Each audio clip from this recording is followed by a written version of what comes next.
आज मैले boys theorem को लागि दुईटा कुरा अस्ति मैले यो स्लाइडमा मैले प्रेजेन्टेसन गरेको छु त्योभन्दा अलिकति यो महत्त्वपूर्ण कुरा भएकोले मैले एउटा भिडियो प्रेजेन्टेसन गर्दैछु एउटा कुरा छ पार्सेसन भन्नाले के बुझिन्छ भने हाम्रो जुन घरहरू छ घरलाई पार्ट डिभाइड गर्नलाई हामी के सामान्य भाषामा पार्सेसन भन्छौँ a partition of the sample spaces of an experiment is the any collection of event a1 a2 an which are the mostly mutually exclusive and exclusive event भनेको छ अर्को डेफिनेसन छ a set of the event a1 a2 a3 an is said to be partition of sample species यदि a1 a2 a1 a2 a3 लाई हामी sample species को partition भन्छौँ कुन बेला यदि यो a1 a2 a3 a4 anहरु छ यो स्याम्पल स्पेस छ यसको पार्टिसन भन्छौँ हामी पार्ट भन्छौँ कुन बेला यदि a1 र a2 को बीचमा कुनै पनि साझा छ छैन हेर्नुस् है साझा छैन a2 र a3 को बीचमा पनि कुनै पनि साझा छैन त्यस्तै मानौ यहाँ a5 हुन सक्छ a2 र a5 को बीचमा कुनै पनि साझा छैन एउटा कन्डिसन के छ भने कुनै पनि साझा छैन अर्को कुरा सबैलाई जोडियो भने यो युनियन भनेको म्युचुअली एक्सक्लुसिभ छ युनियन भनेको यसलाई सबैलाई जोड्नु भनेको के हो त यसको बराबर हुन्छ र प्रत्येक यसको प्रोबेबिलिटी सबैको प्रोबेबिलिटी के हुनु पर्यो भने 0 भन्दा ठूलो छ भने त्यस्तो अवस्थामा a1 a2 a3 an लाई के भनिन्छ पार्टिसन भनिन्छ यसलाई हामी के भन्छौं त पार्टिसन भन्छौं अब एक्जाम्पलको लागि एक्जाम्पल रुपमा हेर्दाखेरि हामी के भन्छौं a dice is rolled then yes is equal to हामी के पाउँछौं भने 1 2 3 4 5 6 पाउँछौं अब यसलाई इभन भनेको इभन नम्बर छ मानौ इभन नम्बर छ त 2 4 6 छ 2 4 6 छ e2 भनेको ऑड नम्बर छ 1 3 5 छ अब यो दुईटालाई हामीले यदि फिगर बनाइदियो भने हामी के पाउँछौं त यो सबै यस हो र यहाँ टेबुलेसन गरियो भने यसलाई मानौ हामी e1 यसलाई हामी के मानौ e2 1 2 3 सरी 1 यसलाई हामीले 2 4 6 1 3 5 के यो दुईटामा केही साझा छ त छैन यसको प्रोबेबिलिटी e1 को प्रोबेबिलिटी आउने सम्भावना कति हुन्छ त 1/2 e2 को आउने प्रोबेबिलिटी कति हुन्छ त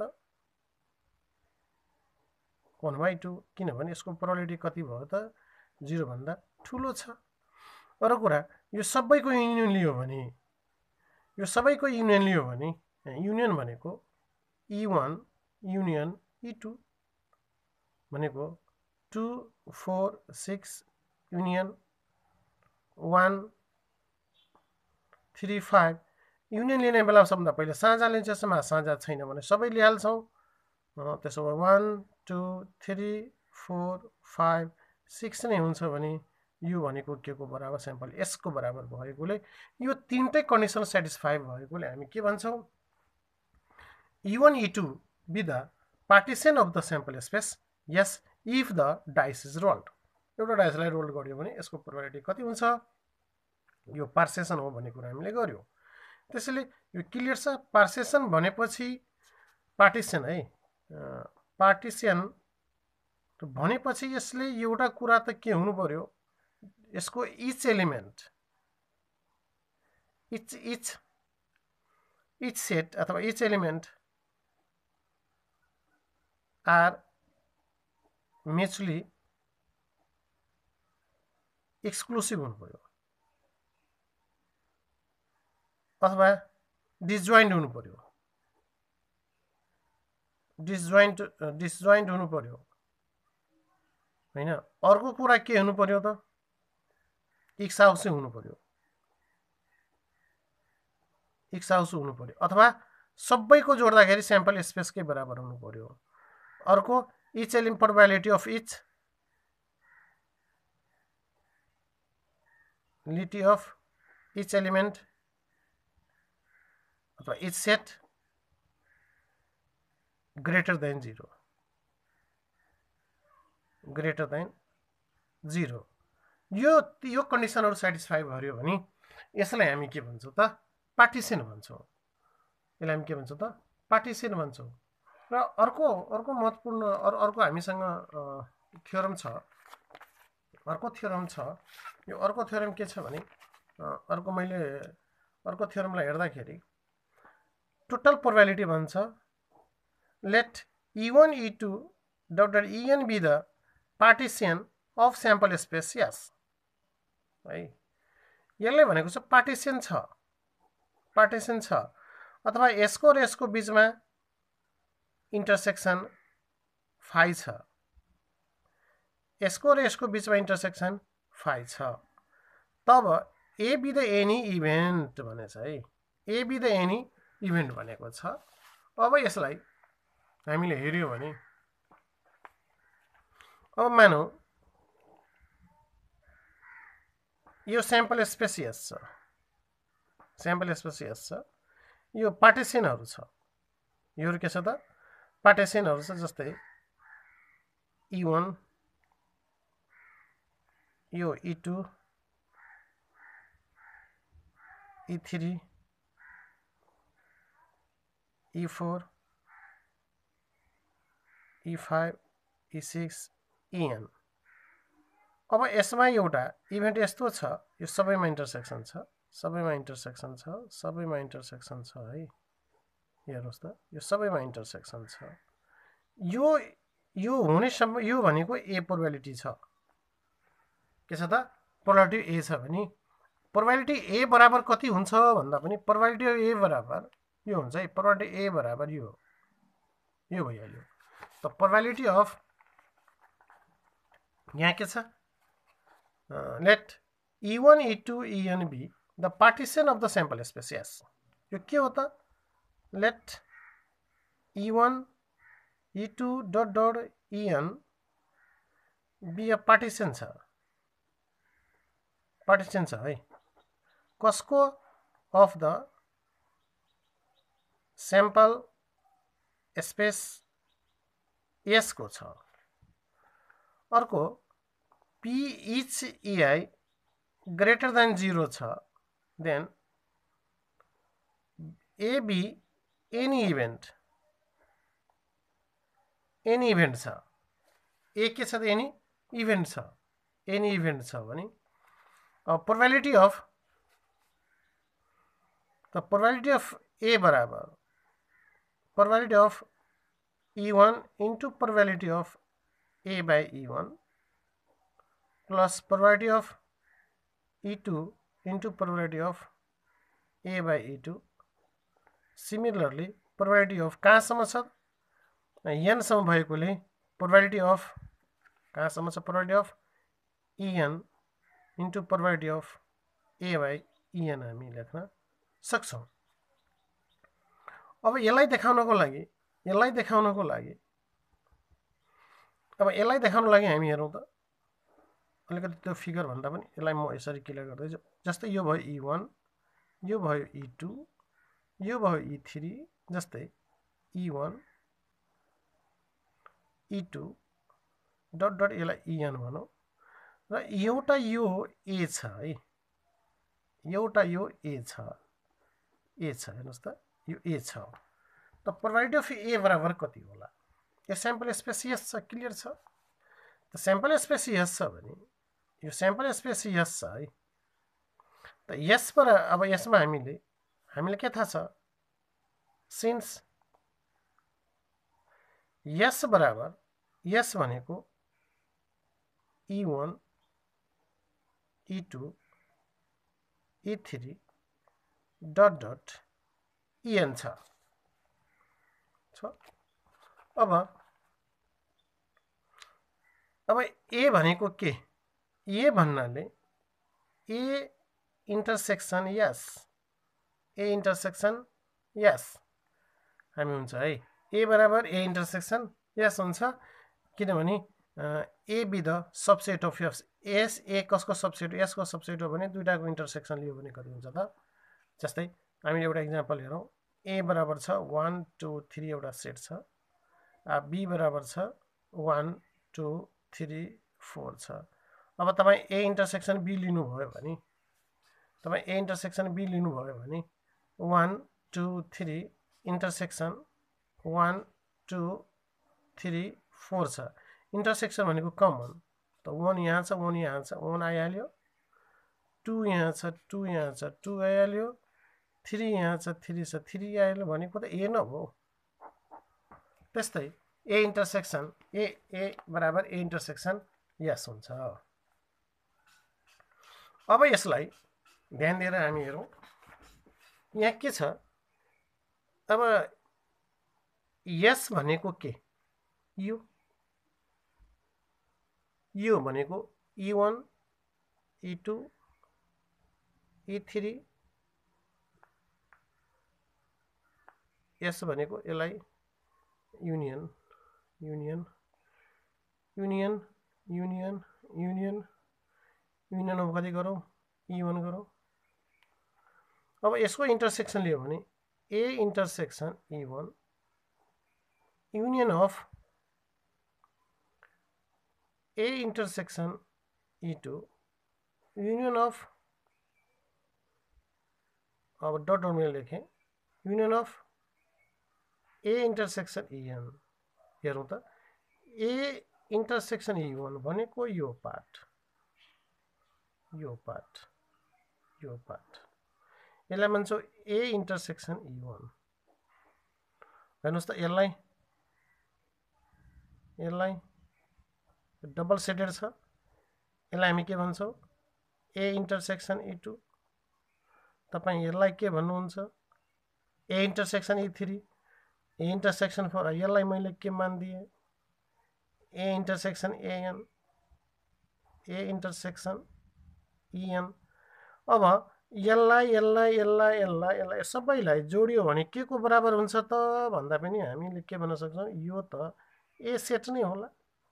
कुरा उयो ए सेट नै हुन्छ अब प्रोबेबिलिटी लियो भने त प्रोबेबिलिटी अफ सबैमा प्रोबेबिलिटी लियो भने कति हुन्छ त अब युनियन छ यो सबै है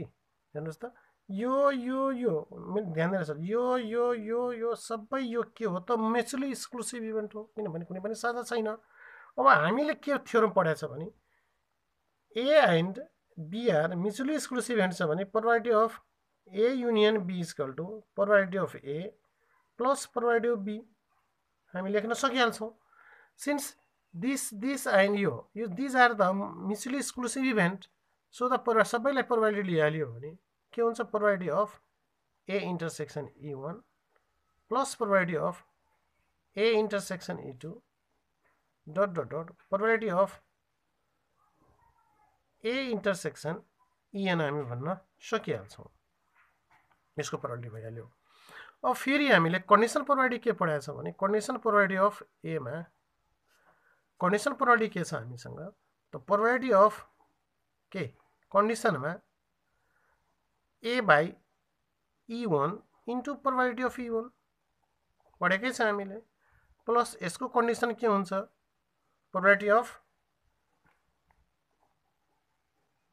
ए by E2 into probability of E2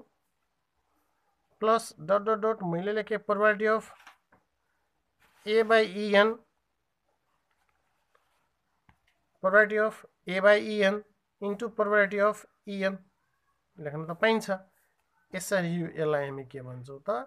total theorem probability भन्छ अथवा यसलाई हामीले मार्जिनल प्रोबेबिलिटी पनि मार्जिनल भन्छौँ है अब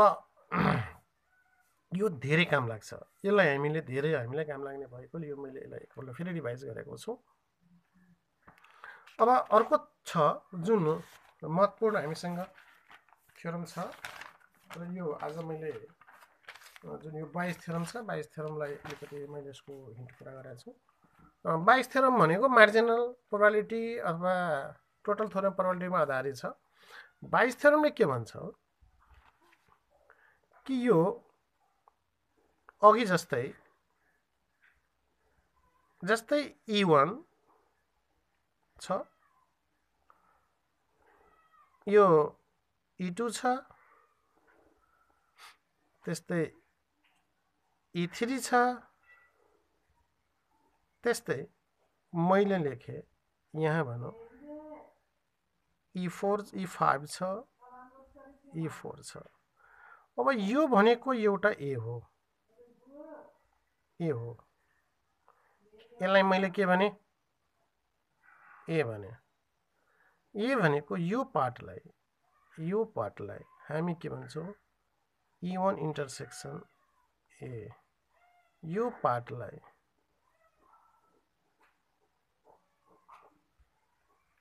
E2 इन्टरसेक्सन ए, त्यस्तै यसलाई E3 इन्टरसेक्सन ए, त्यस्तै यसलाई E4 इन्टरसेक्सन ए, यसलाई E5 इन्टरसेक्सन ए, यति छ।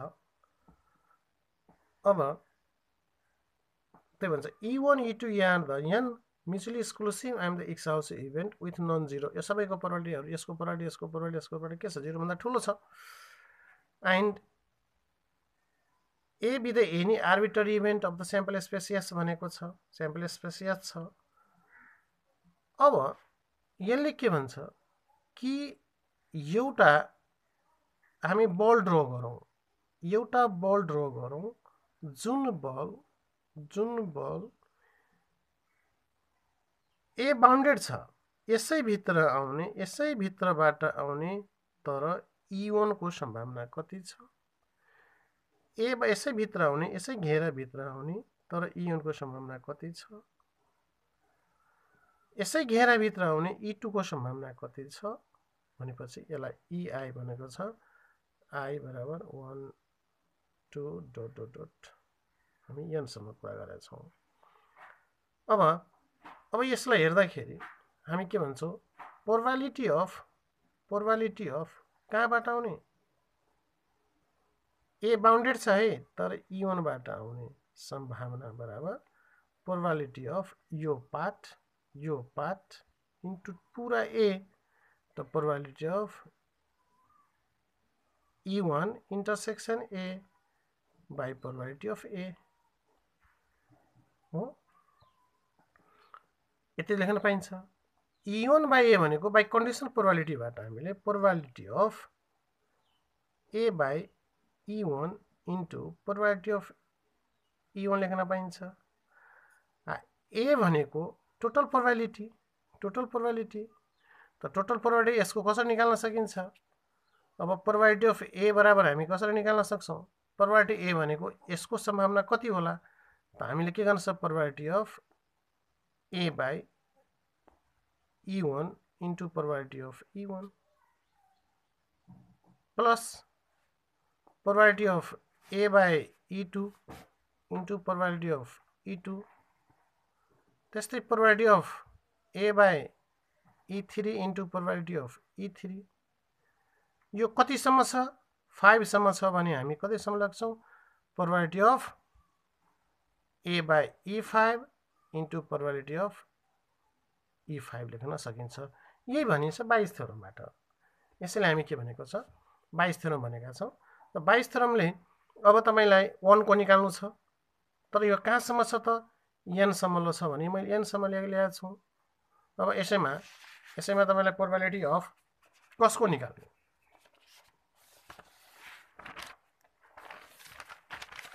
अब हामीलाई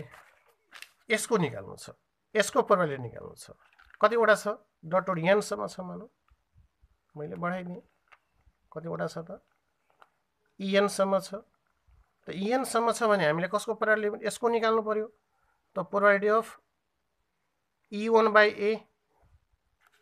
ए बराबर प्रोबेबिलिटी अफ, हेर्नुस् है, E1 बाई ए, त A by E1 into probability of E1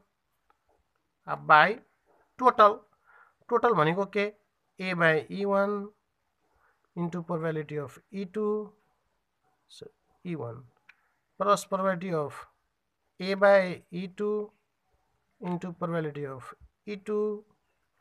अब डट डट गरेर कहाँसम्म छ त हाम्रो यहाँसम्म छ probability of कति त a by en into probability of हामी के गर्न सक्छौं en अब तपाईलाई यसको निकाल्नु छ एउटा ड्रो गर्ने तर यसैबाट आउने तर यसले गरेको कति हो त हामीलाई के गर्न सक्छौं probability of e2 by a को तुलनामा त probability of a by e2 into probability of e2 by हामी के लेख्छौं टोटल लेख्छौं probability of a by